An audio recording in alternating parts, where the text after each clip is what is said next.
Everyone welcome back to my channel. This is Pushpamahi. మీరు already చూసి ఉంటారు కదా, నేను విలేజ్కి వచ్చాను చెప్పేసి. ఎందుకోసమో ఇంకా బోనాల రోజు మార్నింగ్ ఏదైతే అంబలి పోయడానికి వెళ్ళినప్పుడు ఒకసారి చూడండి వైబ్ ఎలా ఉంది.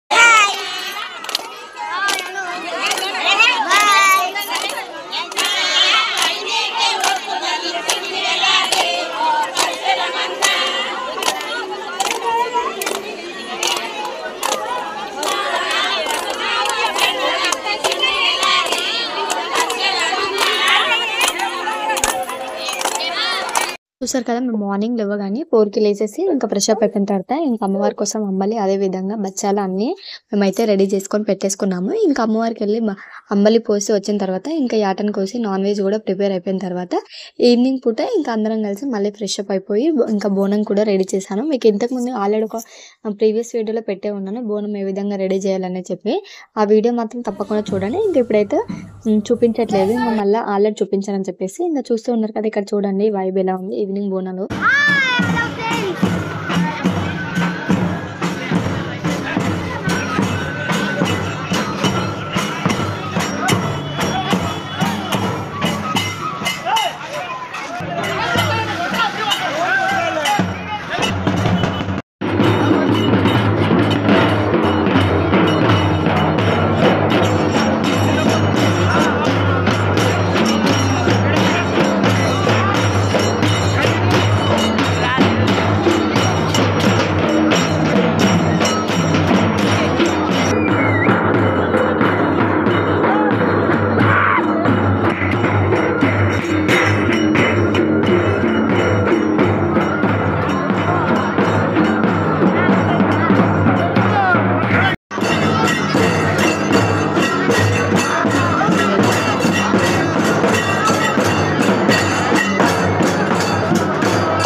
చూసారు కదా, ఇంకా అదేవిధంగా ఇంటి దగ్గర నుంచి ఇక్కడ అమ్మవారి గుడి వరకు ఇంకా ఏ విధంగా స్వాగతం పలుకుంటూ వాళ్ళు డప్పులతో ఇలా చేశారు కదా, డోలు కొట్టుకుంటూ. మామూలుగా అయితే విలేజ్లో ఏ విధంగా చేశాను, ఇంకా హైదరాబాద్లో అయితే మామూలుగా ఎలా చేస్తారో అందరు తెలిసే ఉంటుంది. తెలియని వాళ్ళు ఉంటే కూడా నేను ప్రీవియస్ వీడియోలో 1 year బ్యాక్ వీడియో పెట్టాను, అది కూడా చూసేసండి. అమ్మ వాళ్ళ ఇంటికాడ బోనాలు అదేవిధంగా ఇక్కడైతే అందరు కలిసి ఇంకా బోనాలు వెళ్ళిన తర్వాత ఇంకా అమ్మవారి చుట్టూ ఇలా 5 ప్రదక్షిణలు చేసిన తర్వాత ఇక్కడ ఇంకా అమ్మవారి బోనం ఉంటుంది, అది పెట్టేసి ప్రసాదం అనేది అమ్మవారికి నైవేద్యం సమర్పించి ఇంటికైతే దీపం మళ్ళీ అది పెట్టుకొని వస్తారు. ఆ దీపం అనేది మళ్ళీ అంటే ఆరిపోకుండా ఉండడం వల్ల ఇంటికి మంచి జరుగుతుందని నమ్మకం ఉంటుంది కాబట్టి ఇంకా దీపం అనేది అలా ఆరిపోకుండా పెట్టుకొని ఇంటి వరకు తీసుకొని వెళ్ళాలి.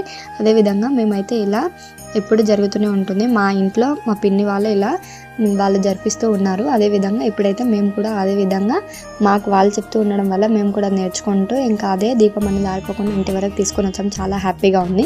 అదేవిధంగా మా ఇంట్లో అయితే ఈ విధంగా బోనాలు అయితే జరుగుతున్నాయి. మీరు మీ ఇంట్లో ఏ విధంగా జరుపుతున్నారు కామెంట్లో కామెంట్ చేయడం మాత్రం మర్చిపోకండి. అక్కడైతే చాలా బాగా సాంగ్స్ కూడా ప్లే చేశారు, బట్ ఇక్కడైతే కాపీరైట్ పడుతుందని చెప్పేసి నేనైతే సాంగ్స్ అనేది మ్యూట్ చేసేసి వాయిస్ అనేది ఒక్కటే ఇచ్చేస్తున్నాను. కావాలంటే మీరు మామూలు వాయిస్ అనేది పెడతాను, వినేసండి ఇలా.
అనిపించిందో కామెంట్లో కామెంట్ చేయండి. అదేవిధంగా నెక్స్ట్ డే రోజు కూడా స్పెషల్ చాలా చేశాము, బట్ వీడియో తీయడానికి అస్సలు టైం లేదని చెప్పేసి వీడియో అనేది తీయలేను. ఇంకా అప్పటికే లేట్ అయిపోయిందని చెప్పి ఈ వీడియో మీకు నచ్చినట్లయితే సబ్స్క్రైబ్ చేసుకొని లైక్ అండ్ షేర్ కామెంట్ చేయడం మాత్రం మర్చిపోకండి. Thank you.